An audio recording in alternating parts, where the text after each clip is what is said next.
I'm Neil Young and this is my fantastic model Derek, and I'm going to take you through some male grooming. What I'm going to do is take you through some really simple steps to create a really fresh, healthy complexion, but in an invisible way. So we're going to start with a bit of skincare because that's really the key element to this. So I'm going to spray a little bit of Fix Plus onto the skin before I put on some emulsion.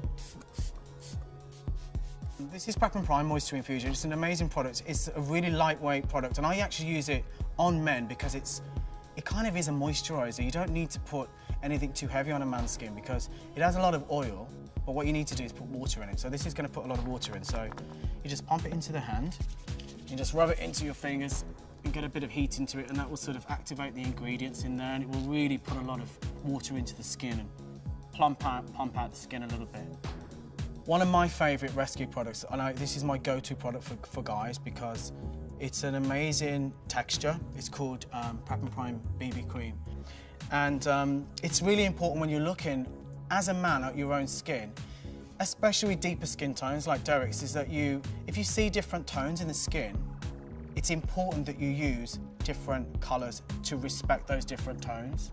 Because, unlike doing, makeup for women, a man can look really artificial and really synthetic if you completely unify his skin from forehead to the chin and he's too even. So it's really, really important that if you see darker areas or deeper tones on the forehead, you use something a little bit deeper there. So I'm going to use two shades. This is dark and deep dark. So I'm going to use a little bit of the darker one over the forehead. I'm going to work it all over the areas, all over the face really, probably avoiding any part of the face which has a little bit of stubble or facial hair. This is a great texture. It's kind of a light emulsion, like a creamy texture. But what it's going to do is it has optical diffusers and oil absorbers, so it's going to mattify the skin. Now, one of the things I want to do is just really kind of go into a little bit of concealing, because if you have got a blemish, you do want to be able to conceal it. So I'm using an amazing product. This is a Pro palette. The great thing about this palette is there's lots of different tones and undertones of concealer. And so what's great about this, particularly when you're working on deeper skin tones that has many more natural undertones and different tones across the skin, it enables you to customize the concealer. I am using a brush because I think it gives you slightly more precise application. I mean, you can use your finger. I often think that men aren't as delicate as women are, and they can be a little bit heavy-handed. So the idea is that it looks invisible. So if you've got just the one tool that's going to give you a really precise application, I think it's worth investing in. So this is a little 242 brush.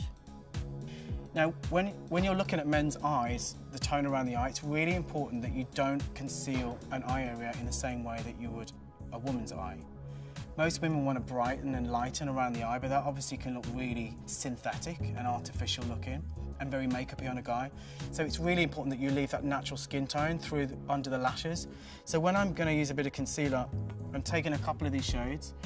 So I'm just going to work it just into the sort of this deeper undertone of his eye area, and then just blend with my finger. And I think the next thing to do is just pop a little bit of powder on. So I'm going to use one of my favourite products. What it does is it has sheen to it, so it doesn't look flat. And the worst thing you could do with a man is to be too flat and too powdery looking, too chalky. So I use a big brush, and I'm just going to work this just over the middle of the face. So nothing technical about this big brush, just work it all over the skin. And that would just give him a nice, really like natural matte. You don't want it to be flat, it needs to be natural. Sheen is really good, it means healthy skin. No one is completely matte. When you look at someone's skin, it looks really healthy. There's always a nice natural sheen to it. And I think that is it. And I'm going to finish with just a little bit of brow gel just to groom the brows. This is optional, you don't always have to do that, but if you've got thicker brows or unruly brows, it's probably a good idea just to groom them into place. And there you go, look at that, invisible grooming. Doesn't he look good? It's good. Do you feel good? I feel great. Mission accomplished.